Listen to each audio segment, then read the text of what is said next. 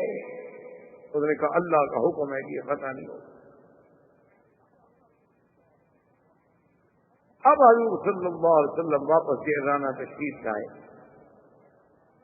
اور جعرانہ میں میرے مدنی پاک نے 10 دن تک انتظار فرمایا کہ شاید وہ طائف والے، وہ بنو ثقیف شاید بلوٹ آئے، شاید ان میں کوئی عقل آ جائے، شاید ان میں کوئی رجل رشید پیدا ہو جائے، ان کو سمجھا دے. لیکن 10 دن کی انتظار کے بعد جب کوئی نہ آیا تو حضور نے حکم دیا بھی اموال غنیمت تقسیم کرو. اور حضور صلی اللہ علیہ وسلم نے یہ پہلا سال ہے جس میں مؤلفۃ القلوب، مؤلفۃ القلوب کا معنی یہ تھا کہ جو لوگ نئے نئے اسلام لائے تھے نا، ان کو حضور نے زیادہ مال دیا تاکہ ان کی طرح دلجوئی ہو جائے، ان کی ہمت بنے کہ یار ہمیں اسلام میں دونوں فائدے ہو گئے نا، اسلام بھی ملا، خدا بھی ملا، دنیا بھی مل گئی. تو حضور نے حکم دیا، ابو سفیان آئے، حضور نے فرمایا 100 اونٹ اور 100 اوقیہ سونا ابو سفیان کو دیا جائے. اس نے کہا والے ابنی معاویہ یا رسول اللہ، مجھے تو آپ نے دیا، میرا بیٹا بھی تو ہے نا معاویہ، اس کو بھی تو دے نا. حضور نے فرمایا اچھا لے ابن ہی میت بعیر ومیت اوقیہ، اس کے بیٹے کو بھی 100 اونٹ اور 100 اوقیہ.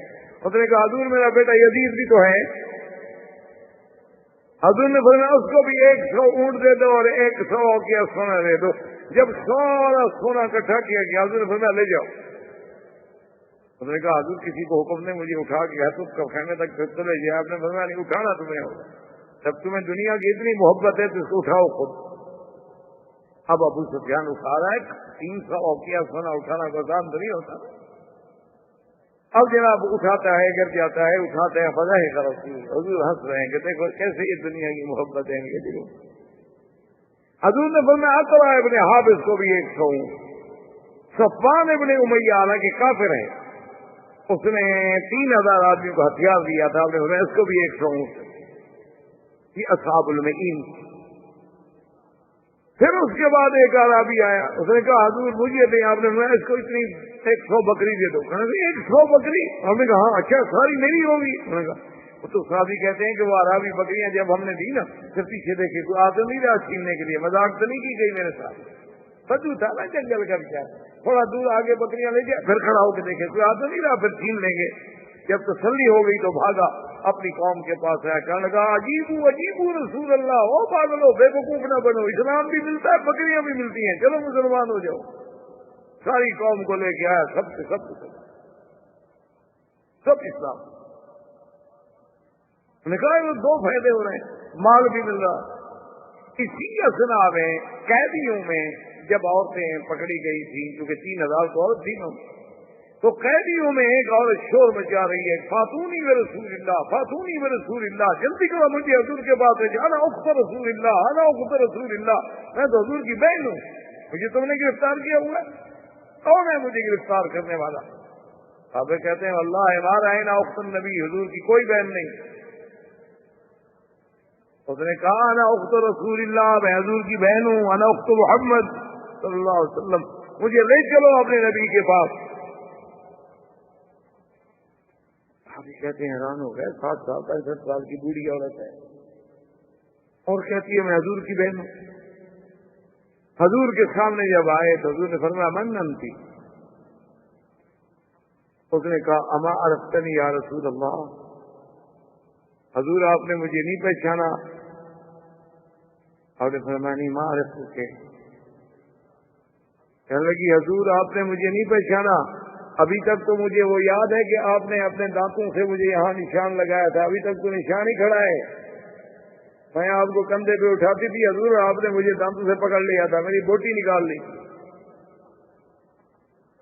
انت شیما بنت الحارث بنت حلیم السعدیہ، تم شیما ہو؟ انہوں نے کہا حضور میں شیما ہوں. آپ نے فرمایا ہاذی بنت اختی من الرضاع، یہ واقعی میری بہن ہے، میرے اس کی ماں کا میں نے دودھ پیا ہے. فقام رسول اللہ، حضور کھڑے ہو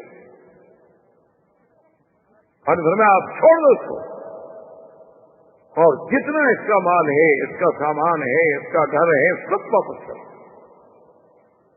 سب کا سب واپس کر دیا. صحابہ نے کہا حضور ہمیں جو غلام ملے ہیں وہ بھی تو قبیلہ بنو سعد کے ہیں، جب یہ آپ کی بہن ہے تو ہم آپ کی بہن کے قبیلے کو غلام بنا سکتے ہیں. سب نے بنو سعد کو چھوڑا. انہوں نے فرمایا شیما سب کو لے کے. میں نے کہا حضور اب کہاں لے جاؤں، مجھے کلمہ تو پڑھا دیں. میں کلمہ تو پڑھ لوں، کم از کم میں جنت میں جانے کی حقدار تو بچ جاؤں. محمد فاسلمت شیما، بی بی شیما مسلمان ہو گئی. سارے قبیلے کے بندے لے کے جا رہی ہے. دیکھ کے کہتے دیکھا میں نے نہیں کہا تھا کہ حضور میرے بھائی ہیں، میں نے نہیں کہا تھا کہ حضور محمد مصطفیٰ صلی اللہ علیہ وسلم جو ہے میرے دودھ پیتے بھائی ہیں. آج دیکھیں کیسا حضور نے مجھ پہ کرم اور احسان فرمایا. اسی طریقے سے ابھی یہ سلسلہ جاری تھا کہ عبد علیل نے ایک وفد بھیجا بنو ثقیف نے جرانہ میں حضور کی خدمت میں. انہوں نے کہا کہ یا محمد صلی اللہ علیہ وسلم یہ بات ٹھیک ہے کہ ہم نے آپ سے جنگ کی، آپ سے لڑائی کی، اللہ نے آپ کی مدد کی، اور لیکن آپ یہ تو دیکھیں کہ ہمارے پاس کیا رہے گا. اب سارا علاقہ تو فتح ہو چکا ہے، ہمارے مال بھی گئے، بیوی بچے بھی گئے. ان کے بعد پھر ہم نے زندہ رہ کے آخر کیا کریں گے؟ حضور نے فرمایا اچھا کیا چاہتے ہو؟ اس نے کہا حضور ہمارا مال اور عورتیں واپس کر دیں. ہم نے دیکھو دو باتیں، ایک بات سن لو، اما المال و اما النساء والاطفال. مال واپس لینا ہے تو بات کرو، یا پھر عورتیں اور بچے اپنے لے لو. انہوں نے کہا رسول اللہ مال کو چھوڑو، مال تو ہم پھر بھی کما لیں گے، ہمیں ہماری عورتیں اور بچے واپس ڈالنا. ہم نے حکم دیا صحابہ کو سب بھائی اب یہ آ گئے ہیں مانگنے آ گئے. آپ نے فرمایا کہ بنو ثقیف تمہیں اتنا ہوش بھی نہیں آیا کہ میں 10 دن یہاں بیٹھا ہوا ہوں، میں نے 10 دن تک مال غنیمت تقسیم نہیں کیا، تمہیں اتنی عقل نہیں آیا بدبختوں کے پہلے آ جاؤ تو میں مال بھی تمہیں واپس دے دوں. انہوں نے کہا حضور بہرحال اب آپ کے ہمارے درمیان میں جنگ تھی، وہ جب چلے گئے تو حضور نے دعا کی، فرمایا اللہم ایت ثقیفا، اللہم ایت ثقیفا وہدہم الی الاسلام. یا اللہ ثقیف کو میرے پاس لے آ اور اسلام کی ہدایت بھی نصیب کر دے. اتنا بڑا جنگجو قبیلہ. حضور صلی اللہ علیہ وسلم نے یہ رانا میں اتنے دن قیام کرنے کے بعد پھر آپ نے عمرہ فرمایا، اور تمام نظام جو تھا وہ عتاب ابن اسید کو دینے کے بعد حضور صلی اللہ علیہ وسلم واپس مدینہ منورہ کی طرف لوٹے. اور وہ اپنے مسعود الثقفی جو تھا، جو اصل سردار تھا بنو ثقیف کا، وہ شام سے لوٹا، اسے پتہ چلا کہ یہ ہو گیا ہے. وہ پھر طائف نہیں گیا، بجائے المدینہ سیدھا مدینے میں آ گیا. انہوں نے کہا حضور اتنی ہوئی تو اصل میں کلمہ پڑھنا چاہتا ہوں، مجھے کلمہ. میں نے سمجھ لیا آپ سچے ہیں، کلمہ پڑھ لیا، اور اس کے بعد نے کہا حضور مجھے اجازت دیں ادعو قومی الی الاسلام، میں اپنی قوم کو اسلام کی دعوت دینا چاہتا ہوں. حضور نے فرمایا اذن فاقتلوک یا عروہ، تم اسلام کی بات کرو گے تمہاری قوم تمہیں قتل کر دے گی. اس نے کہا حضور اجازت دیں میں قوم کو دعوت دیں. انہوں نے کہا فاقتلوک، تمہیں قتل کر دیں گے. اس نے کہا حضور آپ اجازت تو دیں، میں اپنی قوم کو جانتا ہوں، میں ان کو کم از کم اسلام کی دعوت تو دوں. ہم نے فرمایا فاقتلوک یا عروہ، تمہیں قتل کر دیں گے. اس نے کہا اگر اللہ کے راستے میں شہید ہو گیا تو.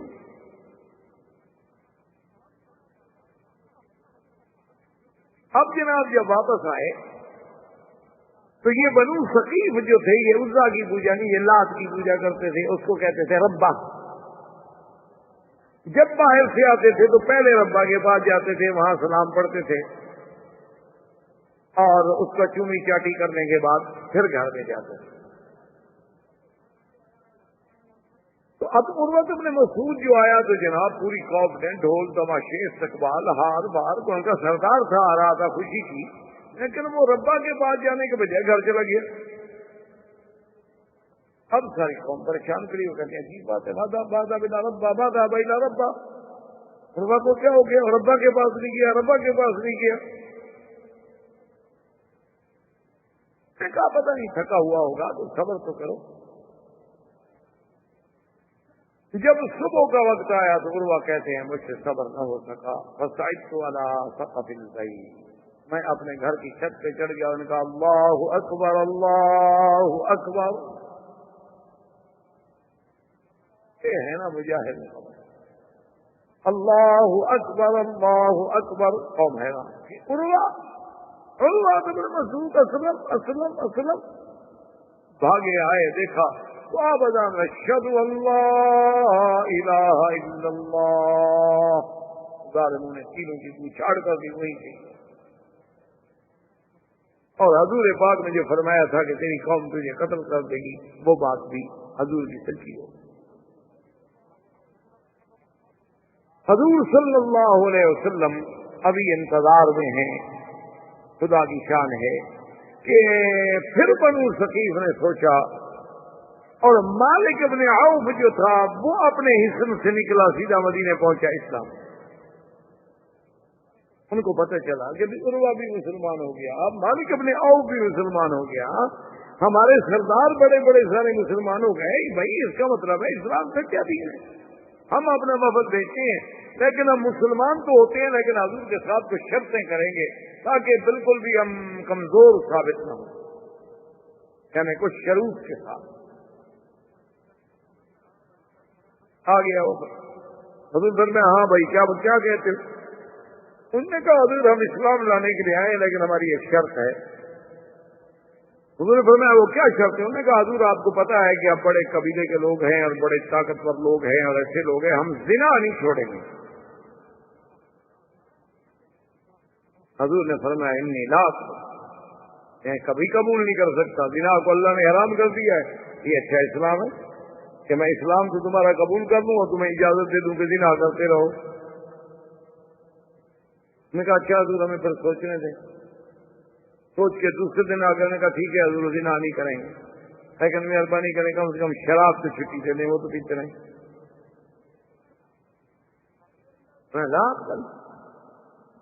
میں تو اللہ کے حدود کو نہیں توڑ سکتا، میں تو اللہ کا نبی ہوں اور اللہ کے احکام کا پابند ہوں، یہ کون سا اسلام ہے جس میں شراب پینے کی اجازت دے دی جائے؟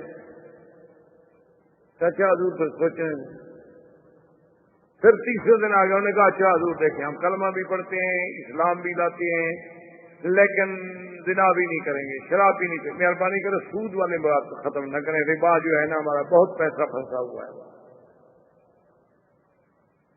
اور پھر وہ اتنا پیسہ ہمارا رک جائے گا اور آئندہ کے لیے ساکھ ہماری ختم ہو جائے گی۔ جیسے آج مسلمان ڈرتے ہیں نا جی کہ اگر ہم نے سود کو حرام کر دیا، پاکستان میں یہی بڑا مسئلہ چلا ہوا ہے نا کہ جی اگر سود حرام ہو گیا تو جن کا سود ہے وہ چکر، اچھا جو قرضے ہم نے لیے ہوئے ہیں باہر کے ملک ہمیں کیا کہیں گے؟ کہ ایک بڑی ذمہ دار شخصیت نے یہاں مجھے مکہ مکرمہ میں کہا کہ وکیل صاحب آپ کہتے ہیں ٹھیک ہے کہ باقی سود اللہ کے ساتھ جنگ ہے، باقی سود جو ہے حرب ہے، باقی سود جو ہے یہ حرام ہے، لیکن ہم تو مجبور ہیں کہ جو ہم نے ورلڈ بینک سے IMF سے ادھر سے قرضے لیے ہوئے ہیں، جب ہم ان کو کہیں کہ ہم سود نہیں دیتے تو ہماری حیثیت کیا ہوگی؟ اچھا جی آپ تو ویسے بے وقوف ہیں، گھبرا رہے ہیں۔ ہم نے کہا جی وہ کیسے؟ میں نے کہا جی یہ پرسنل ترمیم اور یہ سارے قوانین جن کے تابع انہیں اسلحے دینے بند کر دیے، امدادیں بند کر دی، کیونکہ جی ہماری پارلیمنٹ میں ایک کارکن نے، ایک رکن اسمبلی نے ایک ترمیم پیش کی تھی، منظور ہو گئی۔ وہ کہتے ہیں جناب یعنی صدر جو ہے وہ کہتا ہے کہ میں چاہتا ہوں، میں جانتا ہوں، میں سمجھتا ہوں کہ آپ کے جہازوں کے پیسے ٹھیک ہیں، جہاز ہم نے آپ کو بیچے تھے، پیسے ہم نے آپ سے لیے تھے، جہاز ہمارے پاس کھڑے ہیں، اس جگہ کا کرایہ بھی ہم لے رہے ہیں، باقی آپ کے ساتھ ظلم ہوا ہے، لیکن ہم کیا کریں کہ اسمبلی میں ایک قانون پاس ہو چکا ہے، اس کے تابع ہم آپ کو دے نہیں سکتے، ہم اس قانون کے آگے مجبور ہیں، اس میں ترمیم کرنے کے لیے ہم کوشش کریں گے۔ نے کہا جی اگر وہ اپنے ایک رکن اسمبلی کی پیش کردہ ترمیم منظور کرانے کے بعد یہ حق رکھتے ہیں کہ پیسے بھی کھا جاؤ، جہاز بھی پی جاؤ، کرایہ بھی لیتے رہو، کھڑے بھی تمہارے ملک میں رہیں، تو ہم بھی کہہ دو جی ہمارے اسلام نے فیصلہ کر دیا ہے حرام نہیں دیتے، ہماری بھی اسمبلی کا فیصلہ، ہماری پارلیمنٹ نے پاس کر دیا، السلام علیکم۔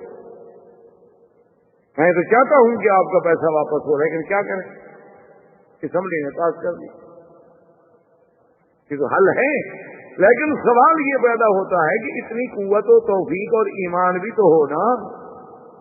اصل بات تو وہی ہے کہ ایمان ہو.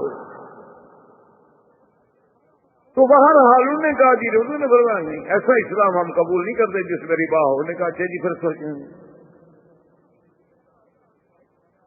چوتھے دن پھر آ گئے. انہوں نے کہا حضور چلو ہم زنا بھی نہیں کریں گے, شراب بھی نہیں پیئیں گے, سود بھی نہیں لیں گے, لیکن ایک مہربانی کریں وہ ہماری ربا جو ہے نا, ہمارا بت جو ہے جس کی ہم پوجا کریں اس کو نہ توڑیں. بس کتنا مہربانی, اتنا رعایت ہماری کر دیں آپ کہ اس کو ہمارا جو وہ روزہ ہے نا وہ رہے, وہ ہمارا اڈا جو ہے نا وہاں آ کر ہم پھر قوالی کہاں کریں گے. پھر ہم مجرا رونق ملا کہاں جی کریں گے اگر یہ بھی اجر گیا بات تو مسجد میں تھوڑی کرنے دیں گے آپ کو. اس کے لیے بھی تو ہمیں کوئی مقام چاہیے نا. حضور نے فرمایا لا اقبل, میں یہ بھی قبول نہیں کر سکتا. اللہ نے مجھے حکم دیا غیر اللہ کی پرستش کو مٹانے کے لیے اور میں کہوں کہ تمہاری ڈبہ رہ جائے. انہوں نے کہا اچھا حضور صرف جاؤ سوچو. پھر آ گئے 5 دن کے بعد. حضور فرمایا کیا کہتے ہو؟ انہوں نے کہا اچھا حضور ایسا کریں کہ ہم ربا کو نہیں توڑیں گے. دیکھیں نا ہم چلو کلمہ ہم پڑھ لیتے ہیں مسلمان بھی ہو جاتے ہیں, ہم اس کو نہیں توڑیں گے اور آپ اگر توڑنا چاہتے ہیں تو توڑ دیں, اور جو آدمی توڑے گا اگر تو اس کو کچھ ہو گیا پھر ہم ذمہ دار نہیں ہیں. پھر یہ نہ کہنا کہ آپ کی ساتھ نہیں کوئی فکر نہ کرو آپ تمہیں ذمہ دار نہیں. حضور پاک نے فرمایا کہ جاؤ اپنی قوم کو کہو ہم قبول کرتے ہیں. حضور نے حضرت عمرو بن العاص کو بھیجا کہ ان کے ساتھ جاؤ ربا کو توڑو اور سب قوم اگر کرے تو بیعت علی الاسلام لے لو. اب یہ راستے میں پھر جناب بشیرے میں لگ گئے. انہوں نے کہا ایک بات سن, ایسا کرتے ہیں کہ عمرو بن العاص جا رہا ہے ہمارے ساتھ, اس کو عزت کے ساتھ لے جاؤ.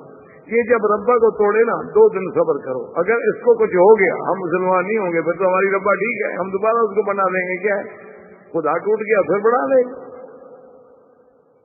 تو بناتے پہلے بھی تو ہم نے بنایا تھا نا, ہم ایک دفعہ پھر بنا لیں گے, کیا فرق پڑتا ہے. اور اگر اس کو کچھ نہ ہوا نا تو اس کا مطلب ہے کہ ہم جو کچھ کرتے رہے بے وقوفی کرتے رہے, کیونکہ اگر اس میں کچھ زور ہو تو اپنے توڑنے والے کا بھی کچھ نہ بگاڑ سکے تو ہماری کیا مدد کرے گی. نے کہا ان کا دل میں چھپاؤ, یہ بات کسی کو نہیں کہیں. حضرت عمرو بن العاص آئے, جناب لیا کلاڑا کھڑے ٹوٹے ٹکڑے کر کے مٹی وٹی ساری اٹھا کے پھینک کے سیدھی کر دی. 2 دن گزر گئے کچھ نہیں ہوا. آگے انہوں نے کہا جی اب ہمیں پتہ لگ گیا اسلام سچا مذہب ہے, ہم صحیح مسلمان ہیں. فاسلموا, سب کے سب اسلام لے آئے. حضور پاک صلی اللہ علیہ وسلم نے اسلام قبول فرما لیا.